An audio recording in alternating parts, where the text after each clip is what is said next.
Olá pessoal, para quem não me conhece, meu nome é Jonathan Ricardo, sou professor de Física e eu iniciei esse projeto especialmente para os meus alunos devido a esse nosso período de quarentena, certo? E então esse é mais um episódio de Física com o John, certo? E nessa aula de hoje nós vamos falar um pouco sobre termologia, tá? Eu já falei nas aulas passadas que a gente divide a física em grandes ramos, tá? E um dos grandes ramos é a termologia, tá? A termologia, por definição, é o ramo da física que estuda a energia térmica de um sistema, a sua variação e também como essa energia térmica é transmitida. Beleza? Para a gente entender melhor a nossa aula de hoje, eu vou mostrar dois desenhos para vocês aqui, tá? E eu gostaria que vocês parassem o vídeo um pouquinho e pensassem um pouco sobre essas duas figuras, tá? Como é que vocês escreveriam essas duas figuras para mim, tá? Pensando um pouco aí, né? Eu acredito que vocês devem ter o mesmo pensamento que eu. Nós temos à esquerda um copo gelado, né? Um copo frio com água fria, e à direita nós temos um café quente, certo? Mas a questão é, será que essas respostas estão certas? Hum, hum. Não, não estão, né, gente? Lembrar que toda vez que a gente pergunta algo em física, a resposta só pode vir depois de outra pergunta, né? Depende do referencial. Depende do referencial que a gente está adotando para responder essas perguntas. É lógico que se a gente pensar no, no, no ambiente, né? No nosso ambiente, a temperatura do corpo humano, que seja, nós temos que o, o, o copo com gelo está mais frio que o ambiente, enquanto o copo com café, a xícara de café, está mais quente que o ambiente. Né? Mas como a gente define esse referencial? Tá? Para a gente definir esse referencial, a gente vai falar sobre termometria, tá? Que é uma subdivisão da termologia e ela estuda os processos de medição de temperatura, tá? E aí a palavra-chave da nossa aula é temperatura, tá? O que é essa temperatura? Por definição, a temperatura é a grandeza física, é uma grandeza escalar que vai quantificar para a gente quão fria ou quão quente alguma coisa está. Tá? No nosso cotidiano, vocês conhecem, né? É o grau Celsius, é uma medida de temperatura. E aí a gente sabe dizer, a partir dessa, é, desse referencial, se algo está frio ou algo está quente. Tá? Para os físicos, a gente tem uma definição mais bonita, mais robusta, que é muito importante e vai ser usada daqui a pouco, tá?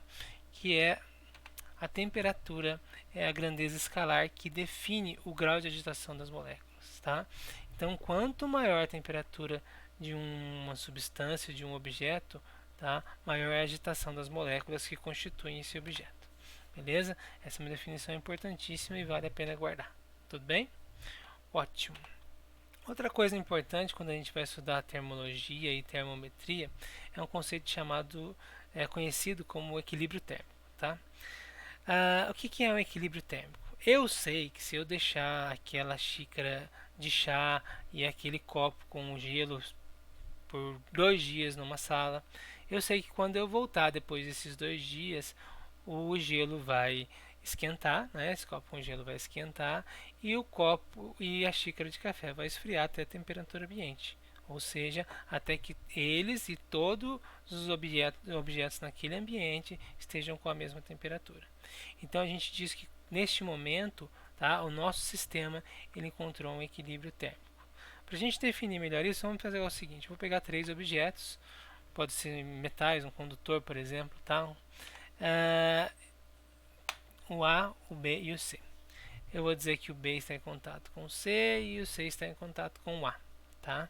Para ficar mais interessante isso, a gente vai colocar todos eles em uma caixa, um isopor, tá? Uma caixa de isoladora termicamente. E aí a gente sabe que inicialmente esses caras têm uma temperatura TA, TB e TC, tudo bem? Vamos desconsiderar que a gente tenha processos de transmissão por radiação, transmissão de calor por radiação, tá? E aí depois de um tempo a gente vai ver uma coisa. Eu sei que como o C está em contato com o B e o C está em contato com o A gente pode falar que A, depois de um tempo, vai entrar em equilíbrio térmico com o C. O C, por sua vez, vai entrar em equilíbrio térmico com o B. Então a gente pode concluir que se A está em equilíbrio com o C e C está em equilíbrio com o B, o A também vai estar em equilíbrio térmico com o B. Pode parecer simples, pode parecer banal e lógico, tá? Mas essa frase é uma frase muito importante e ela é, na realidade, o enunciado da lei zero da termodinâmica, certo? Então, em termos de temperatura, a gente pode dizer que depois do equilíbrio, se a temperatura de A é igual a de C, a temperatura de B é igual a de C, ou seja, nós temos os três corpos com a mesma temperatura, certo? Beleza. Nosso próximo passo, então, agora que a gente já sabe que é temperatura, equilíbrio térmico, é falar um pouco de como a gente vai medir essas temperaturas, tá? Para medir uma temperatura, vocês já devem saber que nós utilizamos um instrumento chamado termômetro, né? E esse termômetro ele vai funcionar de acordo com o material que ele é constituído. Tá? E para que ele funcione de maneira adequada, o material deve ter substâncias, tá? Que tenham as chamadas propriedades termométricas, ou seja, ela tem propriedades que vão variar, tá? Em função da temperatura. Para a gente ter melhor esse exemplo, né, vamos pegar os três tipos de termômetros distintos. Nós temos aqui um termômetro que é o mais usado, tá? Deixa eu arrumar aqui para vocês, para ficar mais fácil. Temos o termômetro aqui que é o mais usado, o termômetro de mercúrio, tá? Que ele tem uma relação entre a dilatação do mercúrio e a temperatura, tá? O termômetro digital, que faz uma relação entre a resistência do material, a resistência elétrica do material e a temperatura, e por fim esse um termômetro teoricamente novo aí, né? Que é chamado de pirômetro, que é o termômetro a laser, que é um termômetro que usa infravermelho, tá?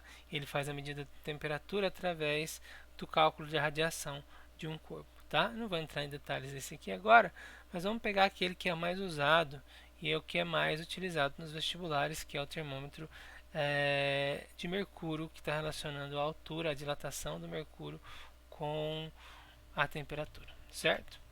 Então a gente sabe nesse tipo de termômetro, desculpa, como eu acabei de falar, que a relação entre a temperatura é a altura que o mercúrio atinge dentro de um tubo capilar de vidro, certo? Devido à dilatação desse mercúrio. Então a gente pode escrever uma função de temperatura θ, tá? Ela é uma função da altura do mercúrio. Nós chamamos esse tipo de equação de equação termométrica. Se a gente fosse escrever uma equação, por exemplo, para o nosso outro termômetro de digital, nós faríamos uma relação de θ com a resistência elétrica, certo? Ótimo. Então agora que a gente já sabe como é que funcionam esses termômetros, né? A gente tem que estudar, tá? Os principais termômetros e como eles são desenvolvidos, né? Tudo bem, eu vou criar um termômetro, mas eu preciso ter algumas referências, tá? E essas referências são o que a gente chama de pontos fixos, tudo bem? Cada escala termométrica pode ter um ponto fixo distinto. A escala mais conhecida para a gente, que é a escala Celsius, ela tem seus pontos fixos, né? 0 e 100 graus, baseados no ponto de ebulição e ponto de fusão da água, certo? Já a escala Fahrenheit, que é a escala mais usada nos Estados Unidos, por exemplo, ela tem seus pontos fixos baseado na temperatura do corpo humano, como 100 Fahrenheit, e 0 Fahrenheit uma solução de água, gelo e sal de amônio, certo? Então esses são os pontos fixos para cada uma das escalas termométricas. Podemos criar uma outra escala, tá? Posso criar uma escala de Ohm que está baseada em um ponto de fusão e um ponto de ebulição de água com sal, tá? Podemos criar sim, tá? Sem problema nenhum, desde que a gente tenha uma boa referência desses pontos fixos, beleza? Ótimo. Mas a questão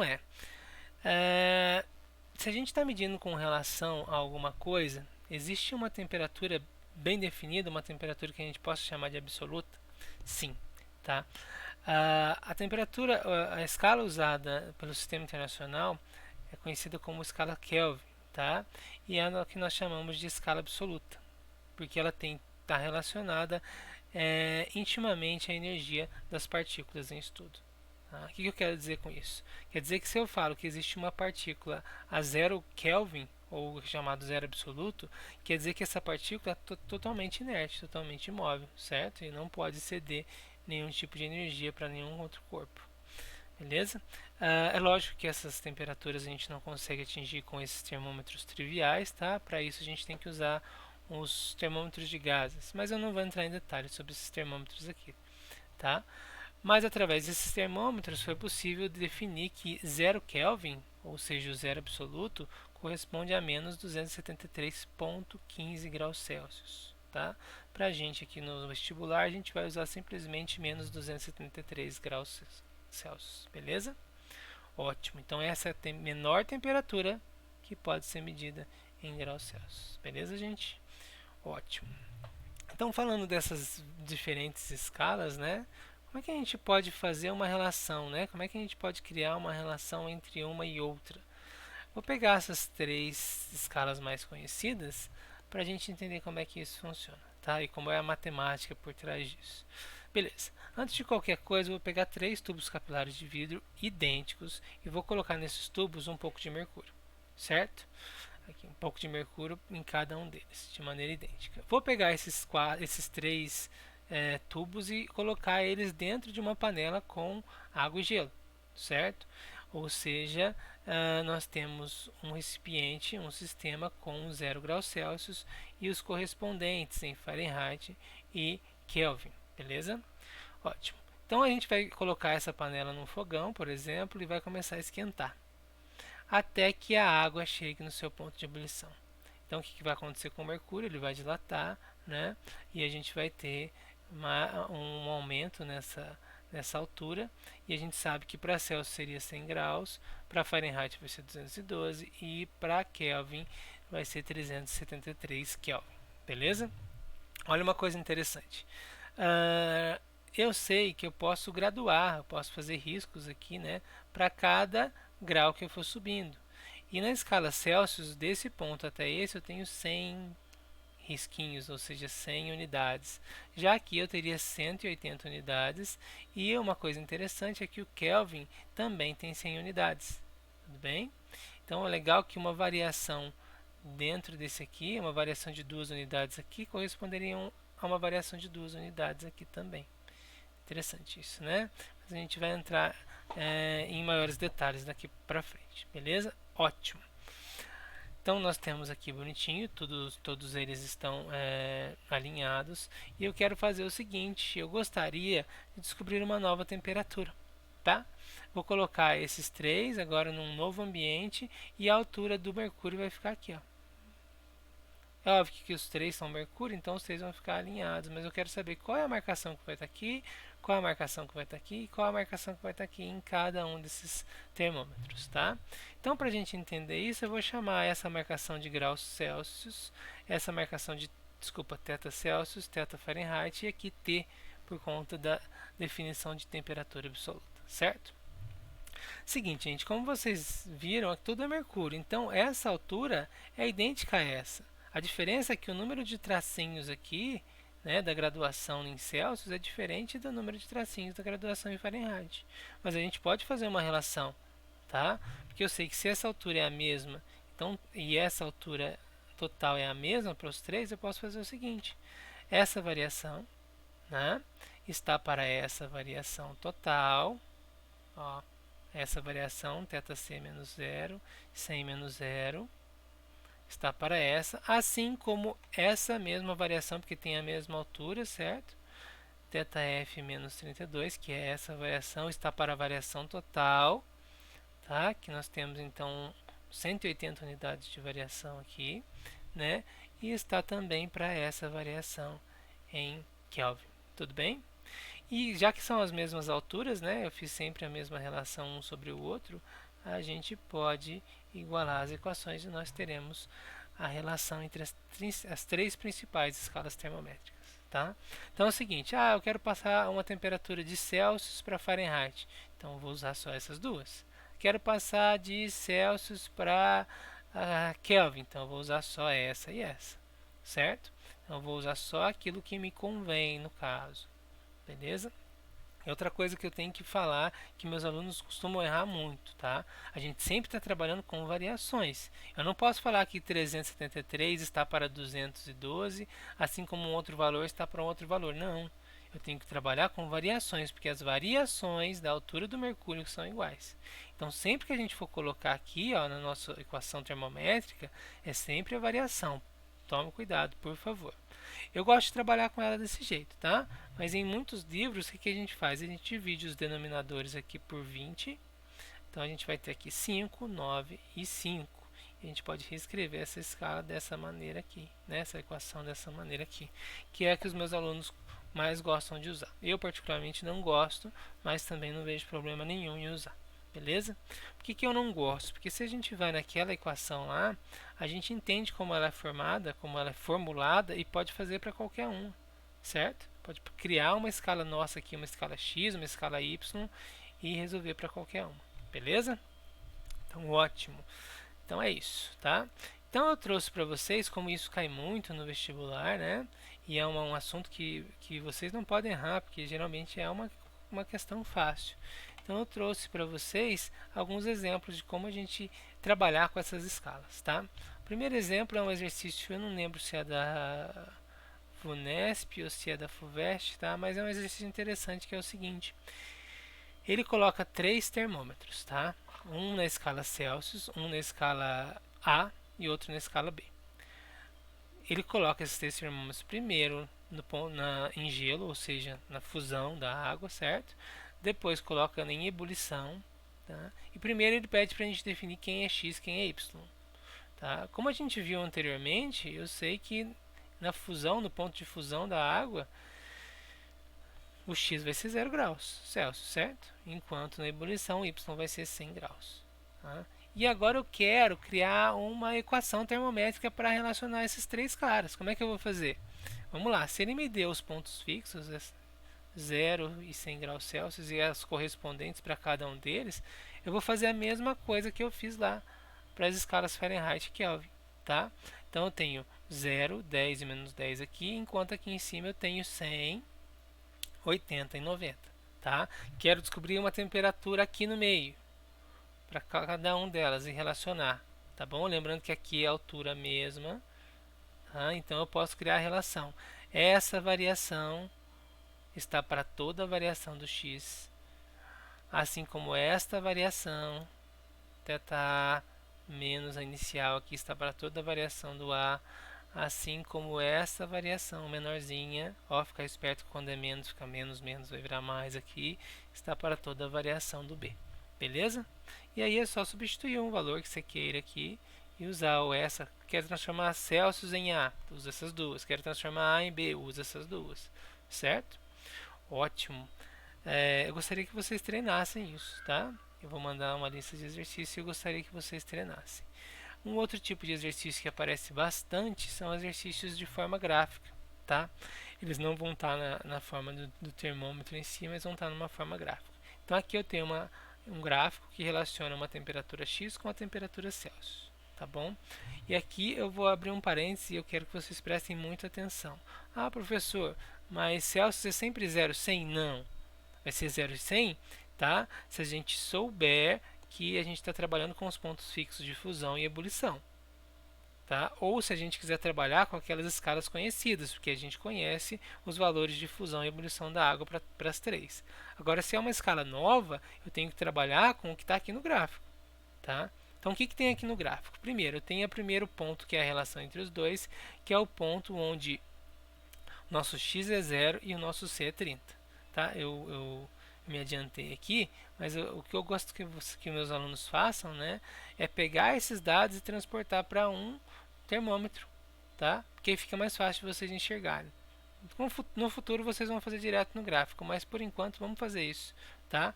Eu vou criar um termômetro para Celsius e um termômetro para X, tá bom? Ótimo. Então eu vi que o primeiro ponto é 30, e 0 para x. Ótimo. E o segundo ponto? O segundo ponto aqui, né, a gente vai subir essas temperaturas e o segundo ponto é 100 para x e 50 para Celsius. Beleza? Ótimo. Então essa é a nossa segunda relação. Tá vendo a pegadinha do exercício? Ó? Ele colocou de 0 a 100 para graus x, para você se confundir com Celsius. Ah, eu vou trabalhar de 0 a 100 com Celsius. Não, eu vou trabalhar com o que tem aqui. Tá? Aqui eu vou trabalhar de 0 a 100 com Celsius só para aquelas três escalas conhecidas: Celsius, Fahrenheit e Kelvin, que eu sei os valores. Essa aqui eu não sei quanto que é o ponto de ebulição aqui. Dá para descobrir? Dá a partir desses dados aqui. Mas aqui não é o que me interessa, né? E agora eu quero uma temperatura qualquer. Vamos dizer, eu quero uma temperatura aqui no meio, ó, aqui no meio, que é uma temperatura θc, tá? E θx. Como é que a gente faz essa relação? Do mesmo jeito que a gente fez a outra. Essa variação está para toda variação. Ó, essa variação θc menos 30, que é essa variação, está para toda variação que eu tenho 50 menos 30, que dá 20, está para essa variação θx menos 0, né? Assim como está para toda variação de 100 até 0. Certo? Então nós teríamos essa equação termométrica. Poderia simplificar aqui sem problema nenhum, mas o que interessa é montá-la. Então eu posso jogar qualquer valor aqui em Celsius e descobrir quanto vale em X e vice-versa. Certo? Então é isso, pessoal. A gente termina a nossa primeira aula de termologia envolvendo termometria e eu agradeço a atenção de vocês. Bons estudos e as próximas recomendações virão nos vídeos a seguir. Beijo!